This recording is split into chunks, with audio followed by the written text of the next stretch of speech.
મિત્રો કેમ છો? Good evening. ઓકે, અમારે તનિષા બેન કેમ હમણાં દેખાતા નહોતા કે મારા ધ્યાનમાં નથી આવ્યા?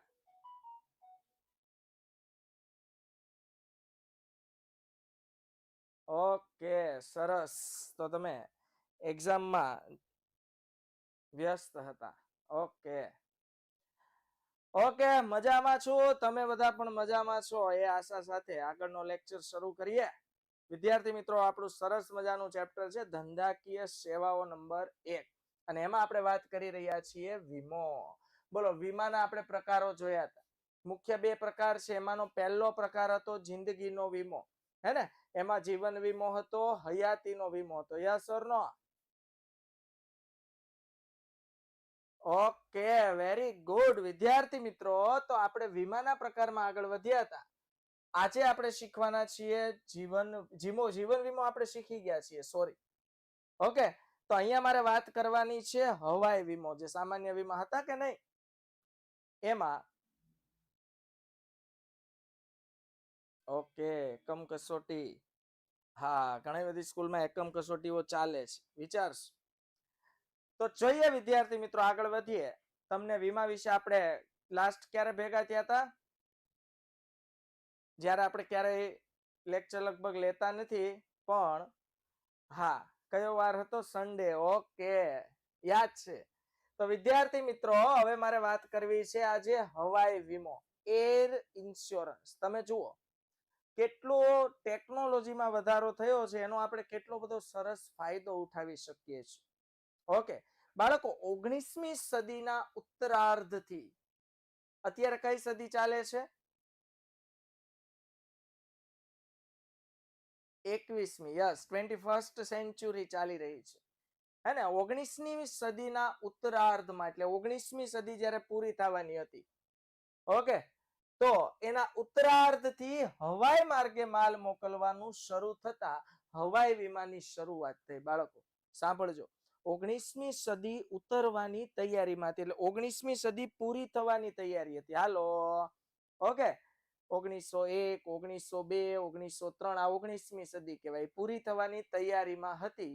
ત્યારે ભારતમાં બાળકો હવાઈ માર્ગે, હવાઈ માર્ગે માલ મોકલવાનું શરૂ થયું. વિદ્યાર્થી મિત્રો સાંભળજો, હવાઈ માર્ગે માલ મોકલવાનું શરૂ થયું. હવાઈ વાહન વ્યવહાર ખૂબ જ ઝડપી છે. યસ સર, આનો ફાયદો જોરદાર છે, હે ને? હવાઈ વાહન વ્યવહાર ખૂબ જ ઝડપી છે, ફાસ્ટ. પરંતુ બાળકો, ફાયદાની સાથે એની મર્યાદા જુઓ. ખર્ચાળ છે અને જોખમી છે. તમે જુઓ, અહીંયા એક સરસ મજાનો ફોટો બતાવ્યો છે. બાળકો, જે બોઈંગ પ્લેન હોય છે, હું તમને હવાઈ વીમાની વાત કરું છું એટલે મારે ખાલી થોડી ઇન્ફોર્મેશન તમને આપવી છે.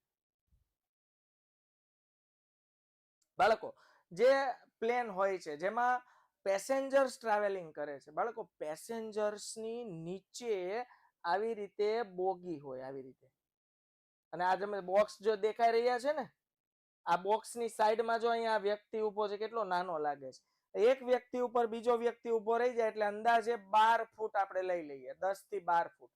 10 થી 12 ફૂટનું ઓરસ ચોરસ બોક્સ હોય. વિદ્યાર્થી મિત્રો, આ બોક્સમાં સામાન પ્લેનની અંદર લોડ થાય. વિચારો, આ પ્લેનની તાકાત કેટલી હશે, કેટલો સામાન. એ ઉપરાંત 300 350 તો પેસેન્જર બેઠા હોય, અને આટલો બધો સામાન લોડ કરીને આ પ્લેન હવાઈ માર્ગ દ્વારા મુસાફરી જ્યારે કરે છે, ત્યારે હવાઈ માર્ગ દ્વારા વિદ્યાર્થી મિત્રો ખૂબ જ ઝડપથી એટલે સમય કેવો લે છે?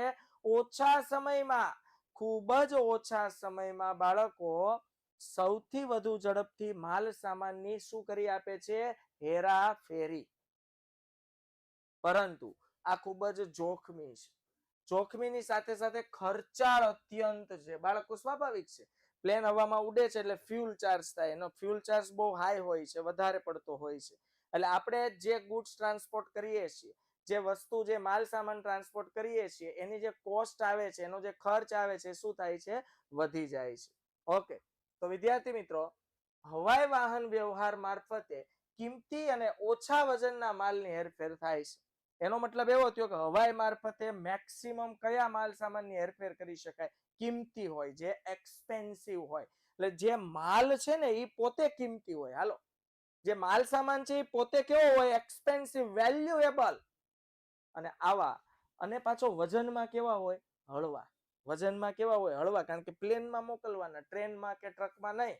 હે ને? પ્લેન પાછું ઉડવું જોઈએ ને, ઓવરલોડ થઈ જાય પ્લેન ઉડવાને બદલે આવે નીચે. આપણે કેમ એપાર્ટમેન્ટમાં રહેતા તો લિફ્ટ હોય, એમાં લખ્યું હોય કે લોડિંગ કેપેસિટી 10%. હે ને?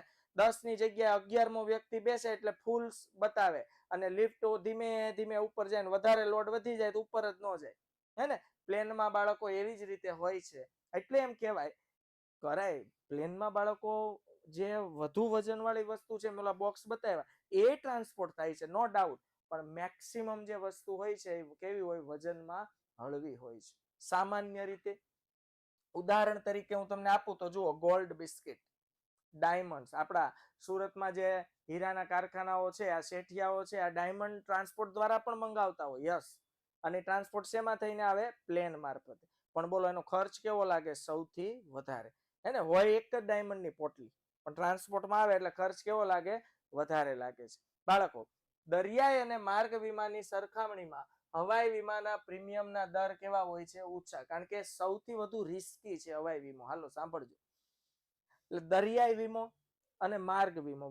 માર્ગ વીમો એટલે રોડ રસ્તા દ્વારા, હે ને? અને દરિયાઈ માર્ગ એટલે પાણી દ્વારા. આ બંનેની સરખામણીમાં હવાઈ વીમાનો પ્રીમિયમનો દર કેવો છે? ઊંચો. એટલે હવાઈ વીમો તમારે લેવો હોય તો તમે ફોર એક્ઝામ્પલ હવાઈ માર્ગ મારફતે વસ્તુની હેરફેર કરો છો તો હવાઈ વીમો લેવો પડે વસ્તુની સિક્યોરિટી માટે.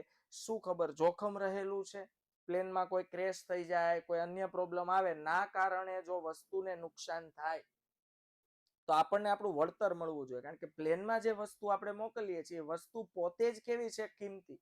હે ને? તો આ નુકસાનના વળતર સામે આપણે વીમો લેવો પડે. અને આ વીમાનો જે પ્રીમિયમ છે એ સૌથી વધુ કેવું છે? ઊંચો દર છે, સૌથી વધારે પ્રીમિયમ હોય છે. ઓકે, તો નેક્સ્ટ બાળકો આવે છે માર્ગ વીમો અથવા રેલવે અથવા રસ્તાનો વીમો. માર્ગ વીમામાં બધું આવી જાય. ફોર એક્ઝામ્પલ પેલા ચિત્ર જોઈ લો એટલે તમને આઈડિયા આવે.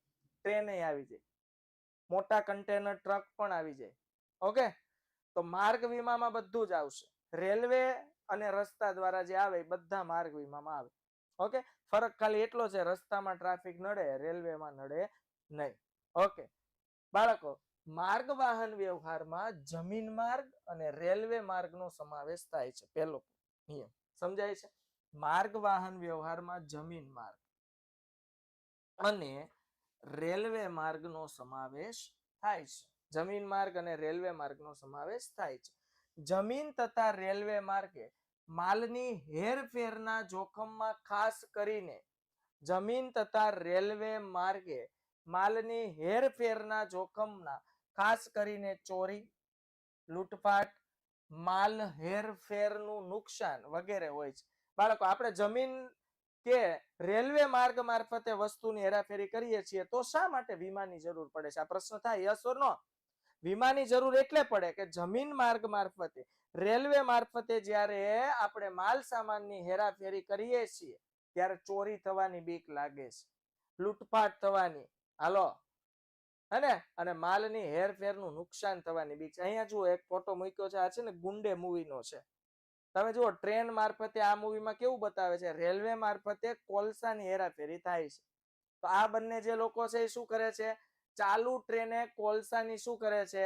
ચોરી કરે છે. બોલો, આ નુકસાન ખરું કે નહીં? આપણે ત્યાંથી વજન કરાવીને કોલસો મંગાવ્યો હોય અને અહીંયા આપણે જે તે સ્થળે કોલસો પહોંચવાનો હોય, ત્યાં આવે ત્યાં ખબર પડે કે ઓહો, વજન કરતા તો અડધો જ કોલસો આવ્યો. તો બાળકો, આ ચોરીની બીક છે, લૂંટફાટ થાય, હે ને?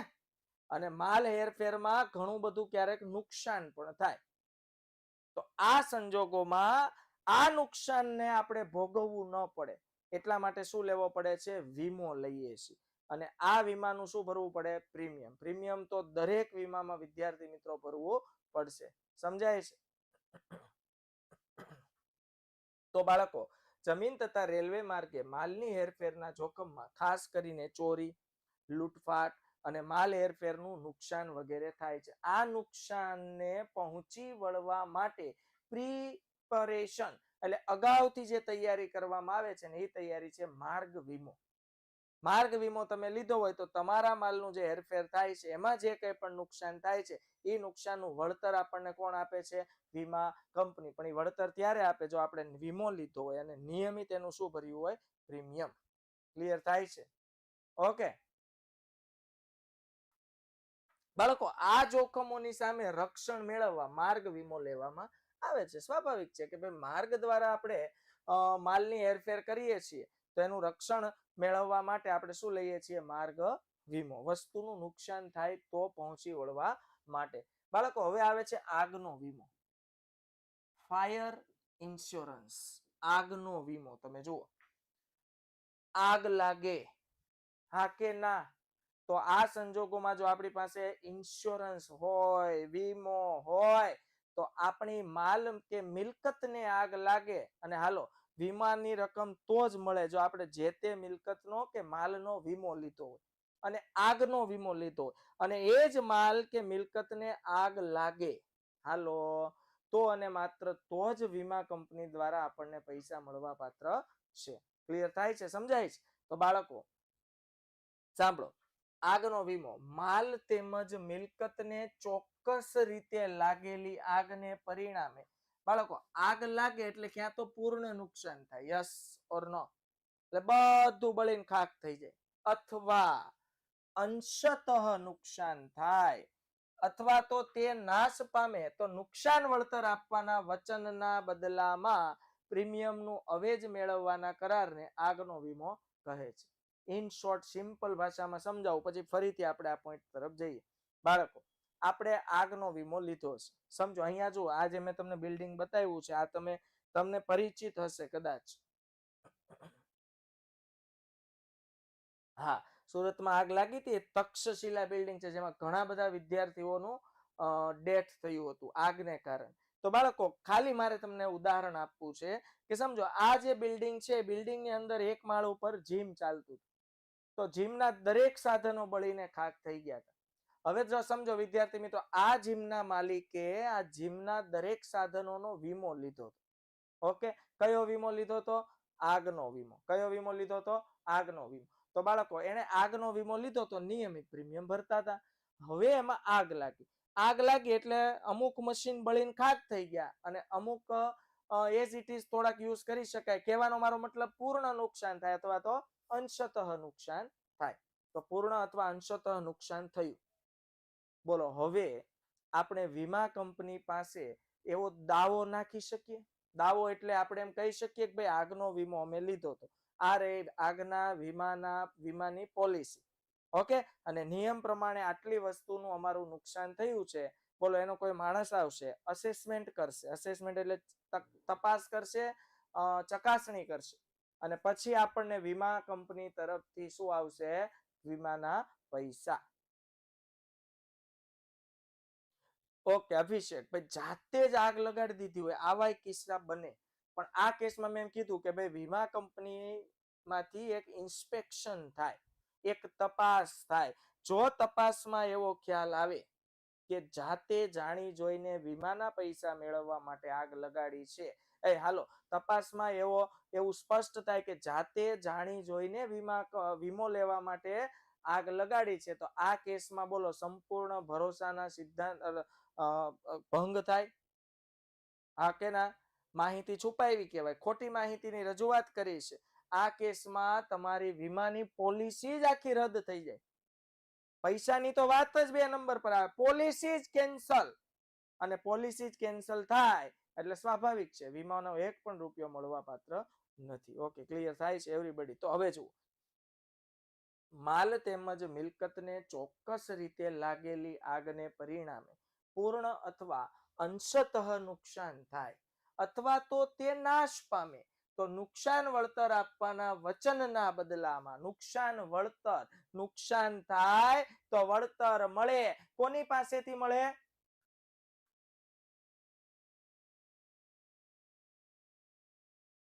વીમા કંપની પાસેથી. Yes, absolutely right. નુકસાન થાય તો વળતર મળે અને આ વળતર આપવાના વચનના બદલામાં પ્રીમિયમનું અવેજ મેળવવાના કરારને આગનો વીમો કહે છે. પ્રીમિયમનું અવેજ એટલે શું ખબર? વીમાની રકમ. આપણે જે આગનો વીમો લીધો છે એના માટે આપણે નિયમિત પ્રીમિયમ ભરીએ છીએ. હવે આગ લાગે તો પૈસા કોણ આપે? વીમા કંપની. તમે ભલી વાતી હવે આ પોઈન્ટને સમજી ચૂક્યા છો. Yes or no? Okay, very good, good, good.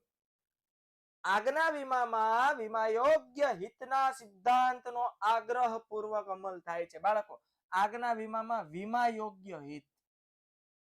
વીમા યોગ્ય હિત એટલે આ યોગ્ય હિત મેં તમને સમજાવ્યું. બાળકો, તમે વીમો લીધો હોય, જે વસ્તુનો વીમો લીધો એમાં આપણું હિત હોવું જોઈએ. બોલો, આગ લાગે તો આપણને ગમે? મજા આવે? નહીં.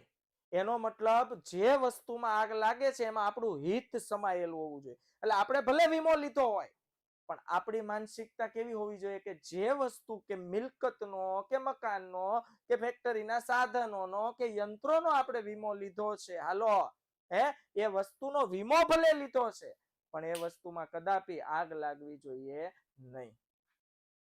સમજાય છે? ક્લિયર થાય છે? આને કહેવાય આગના વીમામાં વીમા યોગ્ય હિતનો સિદ્ધાંત.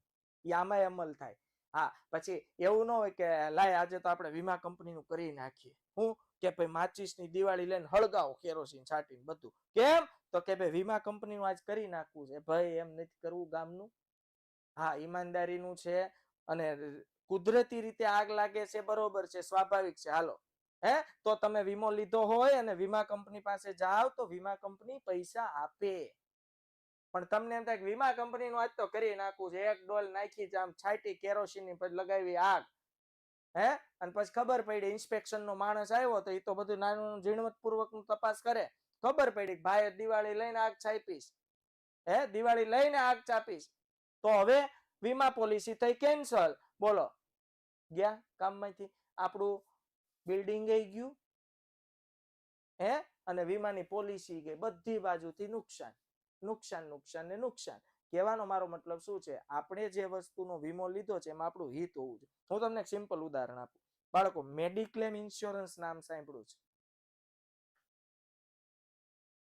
ઓકે, મેડિક્લેમ ઇન્સ્યોરન્સ એટલે શું બાળકો? કે આપણે જે કોઈ પણ વીમાની પ્રીમિયમ આપણે પોલિસી લીધી છે, કોઈ પણ બીમારીને લગતો વીમો હોય, બરોબર? કોઈ તાવ આવે, કોઈ મેલેરિયા થાય કે ટાઇફોઇડ કે ડેન્ગ્યુ, આ બીમારી, ઇન શોર્ટ બધી બીમારીનો વીમો લીધો છે. તો તમે બોલો હોસ્પિટલાઇઝ થાવ છો, એટલે કે હોસ્પિટલમાં એડમિટ થાવ છો, દાખલ થાવ છો, તો આ કેસમાં પૈસા કોણ આપે છે? વીમા કંપની. હોસ્પિટલનો જે કંઈ પણ ખર્ચો, હોસ્પિટલમાં ત્યાં આપણે રહીએ, નર્સિંગ ચાર્જ, ડોક્ટરનો ચાર્જ, સારવારનો તમામ ચાર્જ કોણ આપે છે? વીમા કંપની. તો બાળકો, આપણે જ્યારે મેડિક્લેમ વીમો લીધો હોય ત્યારે આપણે મનમાં એવું વિચારીએ કે વીમા કંપનીનું કરી નાખવું છે. વીમા કંપનીનું કરી નાખવું છે એનો મતલબ તો એવો થયો કે આપણે બીમાર થવું છે, બીમાર થઈને હોસ્પિટલમાં જવું છે, હોસ્પિટલમાં જઈને બિલ બનાવવું છે, અને બિલ બનાવીને વીમા કંપની પાસેથી પૈસા લેવા છે. બોલો, આવું હોય? ન હોય. કહેવાનો મતલબ કે આપણે આપણા લાઈફના આપણો મેડિકલનો વીમો લીધો છે તો આપણું હિત આપણા શરીરમાં હોવું જોઈએ. આપણે શું વિચારીએ છીએ કે મારું વર્ષનું મેડિકલનું પ્રીમિયમ ભલે ફોગટ જાય, ભલે વીમા કંપની લઈ જાય, પણ મારા શરીરમાં કોઈ બીમારી આવવી જોઈએ નહીં. આને કહેવાય વીમા યોગ્ય હિત. હવે ખબર પડે છે વિદ્યાર્થી મિત્રો? ક્લિયર થાય છે? હા કે ના? તો વીમા યોગ્ય હિત એટલે સમજો, મેં મારી બોડીનો વીમો લીધો છે તો મારે મારી બોડીમાં હિત હોવું જોઈએ, નહીં કે વીમા કંપનીનો કરી નાખવું છે, એમ નહીં. મને કોઈ વાંધો આવવો જોઈએ નહીં. મારું પ્રીમિયમ ભલે વીમા કંપની દર વર્ષે લઈ જાય, પણ શરીરમાં વાંધો આવવો જોઈએ નહીં. હા, પણ આપણે તો સર પોલિસી શું કામ લઈએ છીએ? પ્રશ્ન થાય. પોલિસી એટલે લઈએ છીએ કે ન કરે નારાયણ, કોઈ તાવ આવી ગયો, કોઈ ટાઇફોઇડ થઈ ગયો, મેલેરિયા થઈ ગયો, તો આ કેસમાં આપણી પાસે સિક્યોરિટી પેટે વીમા કંપની હોય તો મેડિકલનું બિલ તો પછી વીમા કંપની ભરી દે, એમ કઈ ના ન પાડે. પણ આપણે તો એવી જ આશા રાખવાની કઈ વાંધો આવે નહીં. આને કહેવાય વીમા યોગ્ય હિત. એવી રીતે તમે આગનો વીમો લીધો હોય, તમારા મકાનનો લીધો હોય, ફેક્ટરીનો લીધો હોય, મશીનનો લીધો હોય, તો એવી આશા ન રખાય બાળકો કે મારું જે મશીન છે 2 વર્ષ જૂનું થઈ જાય પછી એમાં આગ લાગી જવી જોઈએ. શેઠે એવું ક્યારેય નથી વિચારવાનું. ભલે આગ નથી લાગતી, આપણે મશીન ચલાવશું, આને કહેવાય વીમા યોગ્ય હિત. તો બાળકો આગના વીમામાં વીમા યોગ્ય હિતના સિદ્ધાંતનો આગ્રહપૂર્વક અમલ થાય છે. વીમો ઉતરાવતી વખતે તેમજ માલ મિલકતને આગથી નુકસાન થાય ત્યારે વીમાદારનું માલ મિલકતમાં અચૂકપણે વીમા યોગ્ય હિત હોવું જોઈએ. એટલે આગ લાગતી હોય તો દુઃખ લાગવું જોઈએ એમ કે ભલે ને લાગે વીમા કંપની જો છે દેવા માટે એટલે એ તો દઈ દે પણ આપણું બિલ્ડિંગ નષ્ટ થઈ જાય, આપણી મિલકતો નષ્ટ થઈ જાય, અંદર રહેલો સામાન નષ્ટ થઈ જાય, આવું હોવું જોઈએ નહીં. કહેવાનો મતલબ છે કે આપણે જે વસ્તુનો વીમો લીધો છે, આગનો વીમો લીધો છે, એમાં આપણું વીમા યોગ્ય હિત હોવું જોઈએ જોઈએ અને જોઈએ. ક્લિયર થાય છે? Yes or no? Okay. First exam ઓક્ટોબરમાં આવી શકે, પહેલા અઠવાડિયામાં, 10મા મહિનામાં. ઓકે.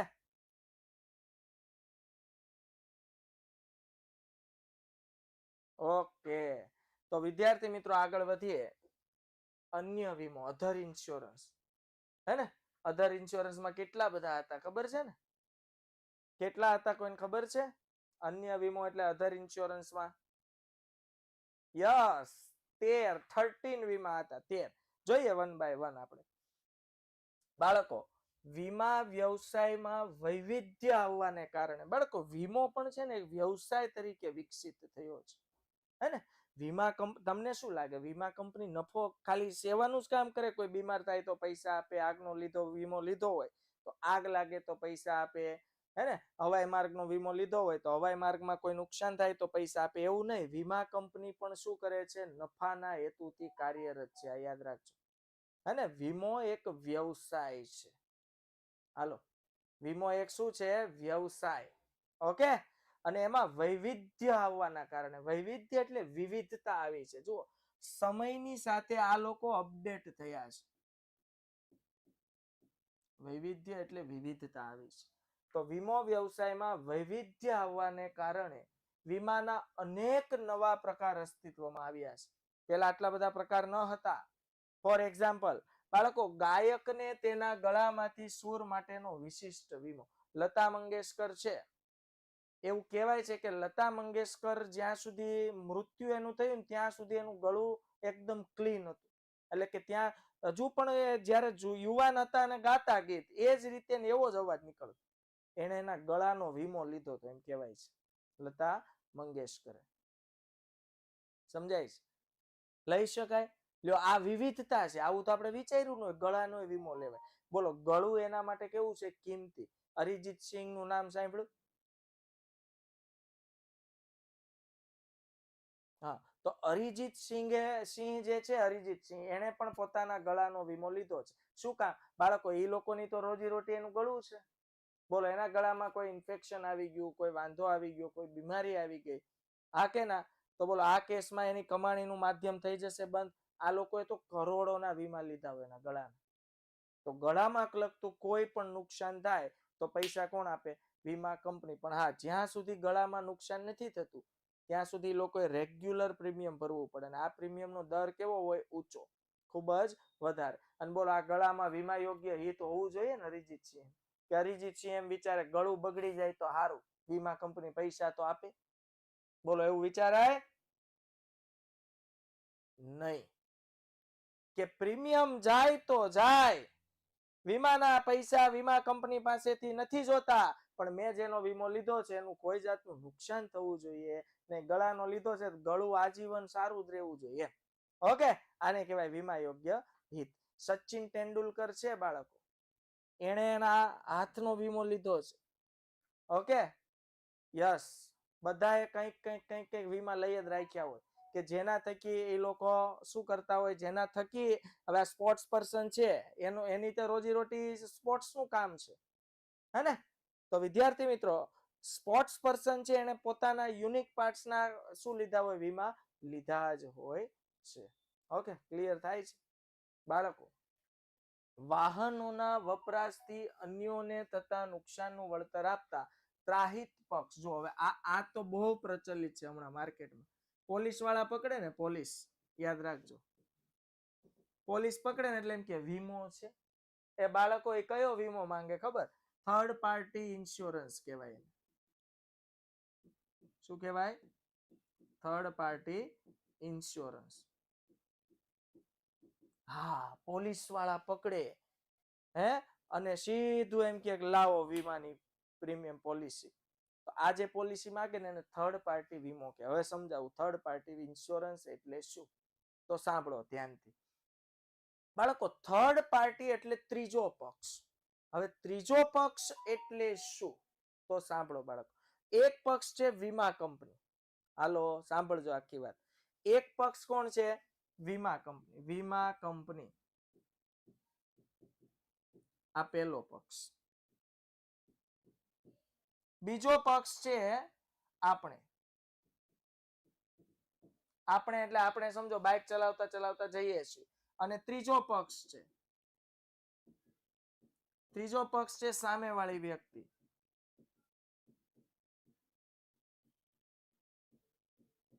ઓકે, આપણે બાઇક ચલાવતા ચલાવતા જતા હતા. વાક કોનો છે શું છે કઈ ખબર નથી, પણ સામે વાળો જે ત્રીજો પક્ષ હતો એની સાથે ધડામ દઈને ભટકાઈ.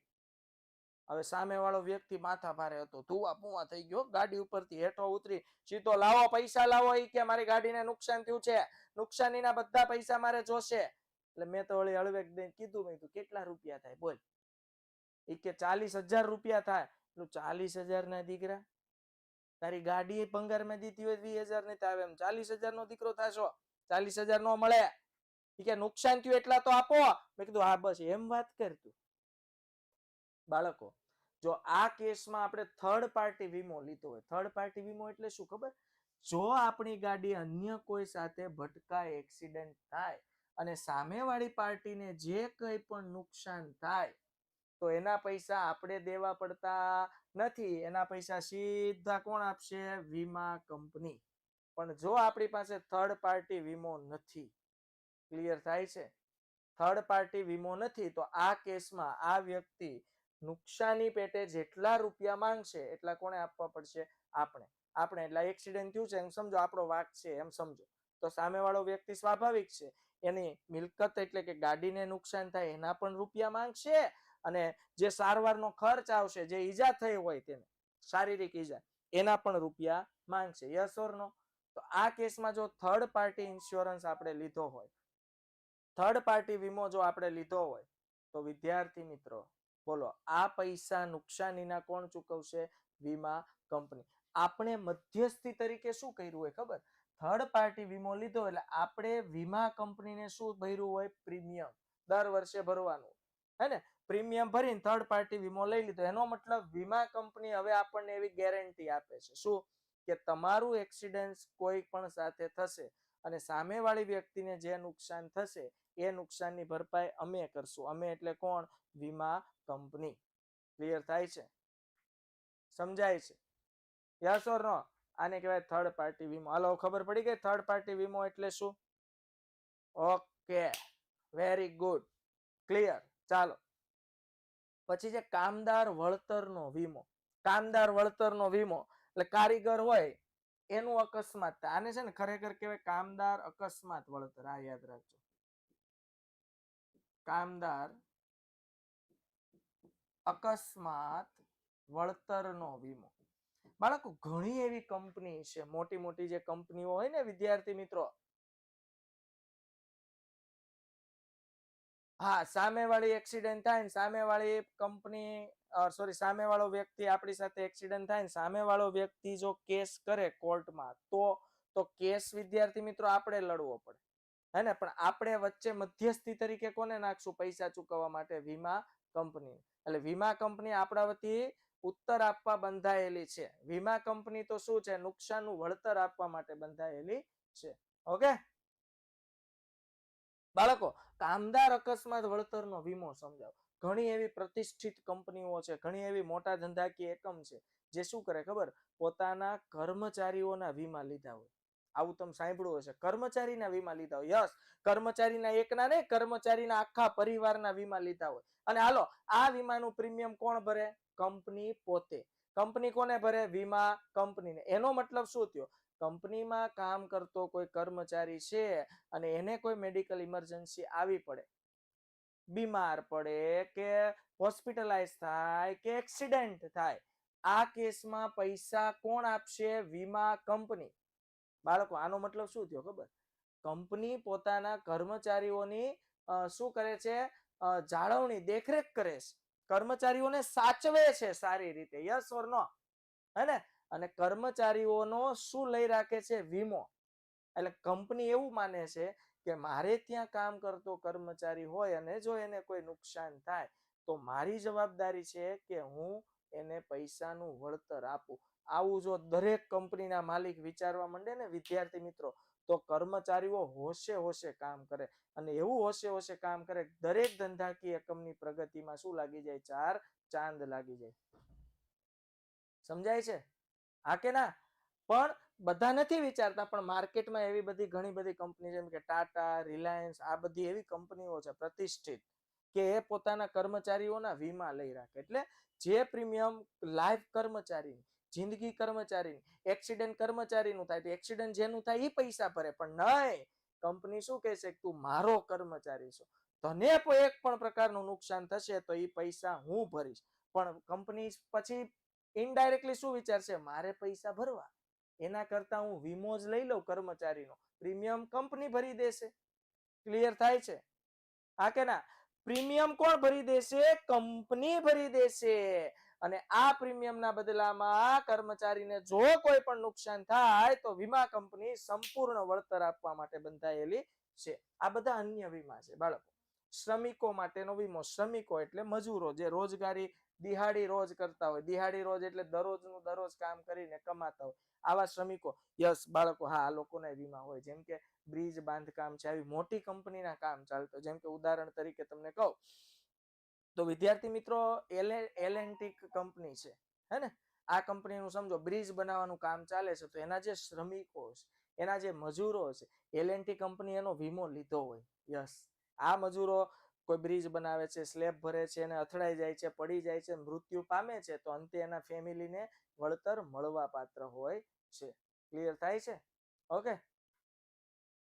અચ્છા, પીએફ શું છે? પીએફ એટલે પ્રોવિડન્ટ ફંડ. સમજાવું છું, સાંભળો બાળકો. પ્રોવિડન્ટ ફંડમાં શું હોય? તમે જે કંપનીમાં નોકરી કરો છો, સમજો તમારો પગાર 20,000 રૂપિયા છે, હાલો, તો કંપની શું કરશે? ઉદાહરણ આપું છું, 1,000 રૂપિયા તમારા પગારમાંથી કાપ્યા અને તમને દર મહિને 19,000 રૂપિયા આપે, તો તમે સીધા નો કહો આવું ન હાલે. નહીં, આવું નહીં. 1,000 રૂપિયા થોડા આપણે દઈએ? એમ કઈ દઈ થોડા દઈ ન દઈએ. તો કંપની શું કરે ખબર? એ કે ડોબા સાંભળ, મૂર્ખના સરદાર સાંભળ, 1,000 રૂપિયા મેં તારા પગારમાંથી કાપ્યા ને, હવે 1,000 રૂપિયા હું એટલે કોણ? કંપની એડ કરશે. તો દર મહિને કેટલા ભેગા થયા? 2,000. આ 2,000 રૂપિયા દર મહિને ભેગા થાય. દર મહિને ભેગા થાય.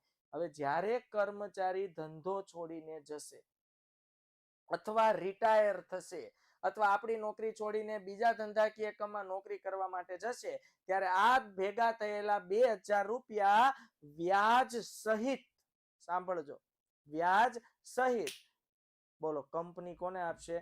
કર્મચારી. આને કહેવાય પ્રોવિડન્ટ ફંડ. એટલે હા બાળકો, જે કંપનીમાં પ્રોવિડન્ટ ફંડ કપાતું હોય ને, એ કંપનીમાં હોશે હોશે અને વટથી કામ કરાય. ક્લિયર થાય છે? હા કે ના? ઓકે.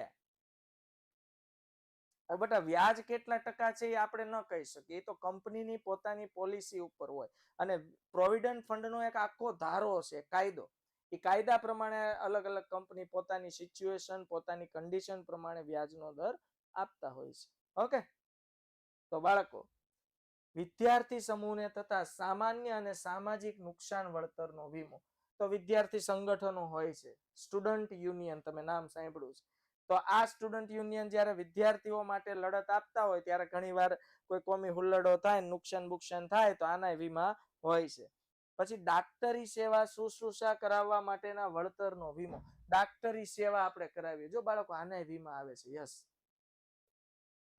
તમને વાત કરું, પ્લાસ્ટિક સર્જરીના વીમા હોય છે, હે ને? આ બધી ડાક્ટરી ફેસિલિટી છે. બાળકો, તમે વિદેશોમાં જાઓ ને, આપણે અહીંયા ભારતમાં છે ને દાંતનું એટલું બધું ખાસ નથી. વિદેશોમાં દાંતના વીમા લીધા હોય. હા, યસ, ડેન્ટલ. એ લોકો એના જે દાંત છે ને એની બહુ કેર કરે, અને કરવી પણ જોઈએ. તમે જુઓ, દાંત છે તો જ ખરેખર આપને એમ લાગે પાચન અહીંથી થાય છે, પેટમાંથી. ખોટી વાત છે. પાચન ક્યાંથી થાય છે? મોઢામાંથી, દાંતમાંથી. જેટલું તમે ઝીણું ઝીણું ઝીણું ઝીણું ચાવો છો એટલું તમારા અંદરનું જે પાચન છે કેટલું થાય છે? પ્રોપર. એટલે એ વાત ખોટી છે કે પાચન પેટમાંથી થાય. પાચન ક્યાંથી થાય છે? દાંતમાંથી. સમજાય છે? તો આવા પણ બાળકો વીમા હોય છે. જોઈએ આગળ. ધંધો બંધ રહેવાથી નફામાં થતા નુકસાન માટેનો વીમો. લ્યો આમ જો, આ કેવી ફેસિલિટી. ધંધો બંધ રહે. હવે એવા વીમા આવે છે, સમજો કે તમારો હાથ ભાંગ્યો હોય, બરોબર, તો તમારે 1 મહિનાનો પાટો આવે, તો 1 મહિના તમે ઘરે રહ્યો ને તો પાટાપિંડીના સારવારના વીમાના પૈસા તો આવશે જ. સાથે સાથે 1 મહિનો તમે ઘરે રહેશો ને એટલે દર દિવસ દીઠ, ઉદાહરણ આપું છું કે સમજો 1 દિવસના 1000 રૂપિયા છે, એવી આપણે વીમાની પોલિસી છે, તો વીમા કંપની દરરોજના 1000 રૂપિયા આપશે અને પ્લાસ્ટર, એક્સરે, પાટાપિંડીના પૈસા પણ આપશે. સમજાય છે? તો એવી રીતે ધંધામાં એવું હોય. લ્યો મંદી આવી ગઈ, ધંધો બંધ છે, તો એવો વીમો તમે લીધો છે કે ધંધો બંધ થાય અને બંધ થતા જે નુકસાન થાય એ નુકસાન માટેનો પણ શું છે? વીમો. કર્મચારીઓ દ્વારા થતી છેતરપિંડી માટે માલિકોને થતા નુકસાન વળતરનો વીમો આવે. જોઈ લો, કર્મચારીઓ કહીને ગયા હોય કે હું 2 વર્ષ કામ કરીશ અને કામ શીખી જાય પછી જતા રહીએ, તો આના લીધે ધંધામાં પણ ઘણું નુકસાન થતું હોય છે. કારણ કે જે કર્મચારીને શીખવ્યા, બધું શીખવાડ્યું, કર્મચારીને ટ્રેન કર્યો, કર્મચારી પાછળ સમય આપ્યો ને એ કર્મચારી શીખીને સીધી કંપની ચેન્જ કરી નાખે. સમજાય છે? તો બાળકો આવી છેતરપિંડીને લીધે ધંધામાં ઘણું નુકસાન થાય. કારણ કે નવો કર્મચારી લાવવાનો, વળી એને શીખવવાનો, ઓના જેવો પાછો હોય, એનામાં આવડત હોય પણ કરીને ન પણ હોય, તો આ જે નુકસાન થાય એના પણ વીમા છે. જુઓ, લ્યો, આ જે તમે નથી સાંભળ્યું એ વસ્તુ આપણે અહીંયા જોઈ રહ્યા છીએ કે આવા વીમા આવે. યસ, આપણા માઇન્ડમાં તો અત્યાર સુધી એવું જ હતું, કોઈ આગ લાગે તો વીમો હોય, કોઈ બિલ્ડિંગમાં ભૂકંપ આવે તો એનો વીમો હોય, હે ને? ઓકે, પછી મેડિકલ ઇન્સ્યોરન્સ હોય કે ભાઈ શરીરમાં આવતા નાના મોટા રોગ બીમારીના વીમા હોય. પણ આ બધા તમે જુઓ છે કે કોઈ સેલિબ્રિટીઝ છે અથવા કોઈ સ્પોર્ટ્સ પર્સન છે એ પોતાના ફિઝિકલ અંગોના વીમા લે છે. એવી રીતે આપણે ધંધો બંધ રહેવાથી નફામાં થતો નુકસાનનો વીમો, કર્મચારી દ્વારા થતી છેતરપિંડી માટે થતો વીમો, રમતગમત સ્પર્ધાઓ કુદરતી કે અકુદરતી પરિબળોના કારણે ન યોજી શકાય. બાળકો તમે વિચારો, જે IPL ને જે મેચ જે રમાતી હોય છે એના જે ટાઈમ ટેબલ છે મહિના 2 મહિના અગાઉ આવી ગયા હોય. યસ ઓર નો? હવે બાળકો સમજો, હમણાં જે IPL ગઈ, ગુજરાત ટાઇટન્સ જે હતું હે ને ફાઇનલમાં, એની સામે કોણ હતું? CSK એટલે ચેન્નાઈ સુપર કિંગ્સ. તો બાળકો વિચારો, આ IPL માં જે ફાઇનલ મેચ હતી એ 1 દિવસ ડિલે થઈ હતી વરસાદના કારણે. તમે વિચારો, એ જે સ્ટેડિયમ હતું એનું કેટલું બુકિંગ થયું હશે? હા કે ના? સ્ટેડિયમનું બુકિંગ થયું હોય, ઘણા બધા પ્રેક્ષકો જોવા આવવાના છે, એડવાન્સ ટિકિટો લઈ લીધી હોય, ઘણા ત્યાં આવીને ટિકિટો લેવાના હોય. હવે વરસાદને કારણે મેચ જ રદ થાય તો બોલો, ઓડિયન્સને ત્યાં બેસાડીને કઈ મંજીરા નથી વગાડાતા? સમજાય છે? તો આવા સંજોગોમાં, આવા કેસમાં જે સ્ટેડિયમ છે એના ઓર્ગેનાઇઝેશન, જે ઓર્ગેનાઇઝર છે એને ઘણું બધું નુકસાન થાય છે. અને આ નુકસાન થવાનું છે કે નહીં લોકોને અગાઉથી ખબર હોતી નથી. એટલે આ લોકોએ અગાઉથી જ વીમો લઈ રાખ્યો હોય. ઘણા કરોડો રૂપિયાનો વીમો લીધો હોય કે ભાઈ આ મેચ બંધ રહે તો કરોડોનું નુકસાન થાય, કારણ કે જે એડવાન્સ ટિકિટ આવી ગઈ હોય એના પૈસા રિટર્ન આપવા પડે. યસ, સમજાય છે? તો આ કેસમાં કોઈ પ્રોગ્રામ બંધ રહે છે, આવી રીતે સ્ટેડિયમમાં કોઈ નાના મોટા પ્રોગ્રામ હોય ને એ બંધ થાય, એના એડવાન્સમાં વીમા લીધા હોય વિદ્યાર્થી મિત્રો, હે ને? તો આવા વરસાદને કારણે સમજો આ મેચ બંધ થઈ, રદ થઈ, તો આ કેસમાં પૈસા કોણ આપશે? નુકસાનીના વીમા કંપની. એટલે અહીંયા લખ્યું છે કે રમતગમત સ્પર્ધાઓ કુદરતી કે અકુદરતી પરિબળોના કારણે ન યોજી શકાય કે મુલતવી રાખવી પડે. મુલતવી એટલે ડિલે કરવી પડે. તો એનાથી જે નુકસાન થાય છે એ અંગેના પણ વીમા એડવાન્સમાં ઓર્ગેનાઇઝરોએ લઈ રાખ્યા હોય. જ્યાં આપણે વિચારતા થઈએ ને ત્યાં એ લોકોએ કામ કરી નાખ્યું. સમજી લો, આપણે આજે ખબર પડી કે મેચ રમાઈ પહેલા તેના વીમા લેવાઈ ગયા. સમજાય છે? એ બધું વિચારવું પડે, કારણ કે આ મેક્સમાં કેટલું ઓડિયન્સ આવવાનું હોય. વિચારો, આ ઓડિયન્સની ટિકિટનું શું થાય? સીધું નુકસાન. અને આ નુકસાનને પહોંચી વળવા એડવાન્સમાં વીમો લઈ રાખેલો હોય છે. વ્યક્તિના આરોગ્યની જાળવણી માટે બાળકો આ હેલ્થ ઇન્સ્યોરન્સની મેં તમને હમણાં જ વાત કરી દીધી. હેલ્થ ઇન્સ્યોરન્સ એટલે મેડિકલ વીમો. ઓકે, વ્યક્તિના આરોગ્યની જાળવણી અને સારવાર માટે ખૂબ ખર્ચ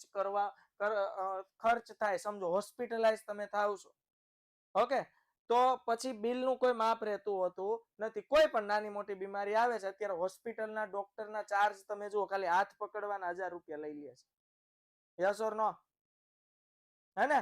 ચાર્જ તમે જુઓ કેટલું મોંઘું હોસ્પિટલ મેડિકલ ફેસિલિટી મોંઘી થઈ છે. એટલે આ સંજોગોમાં આપણી પાસે મેડિકલ ઇન્સ્યોરન્સ હોય ને તે અત્યારે ખાસ હિતાવહ છે.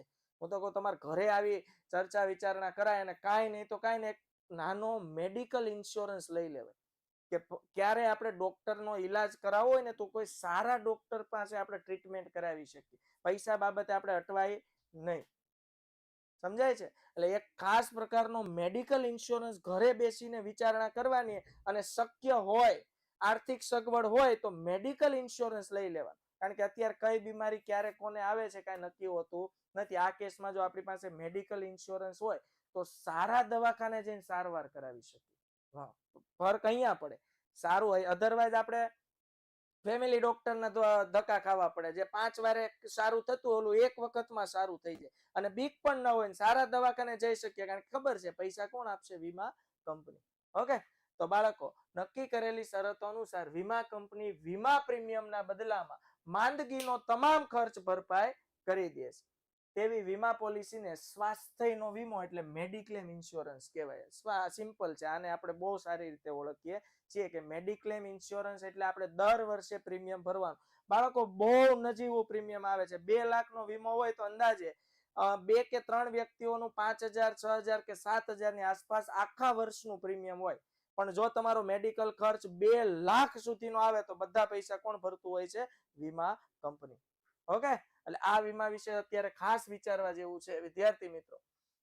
તો આ તમામ વીમાના જે પ્રકારો છે એ લખીને વ્યવસ્થિત જબરજસ્ત સુપડા સાફ મોઢે તમારે કરવાનો છે. તો આવતીકાલે આપણે ભણવાના છીએ વીમાનું ખાનગીકરણ, પ્રાઇવેટાઇઝેશન. પેલા વીમા કંપની છે ને સરકાર હસ્તક હતી મોસ્ટ ઓફ. હવે એનું પ્રાઇવેટાઇઝેશન થઈ ગયું છે, એટલે ઘણો વિકાસ થયો છે. શા માટે, કેમ વિકાસ થયો છે, આપણે આવતીકાલે શીખીશું. ધન્યવાદ, આભાર. જય હિન્દ.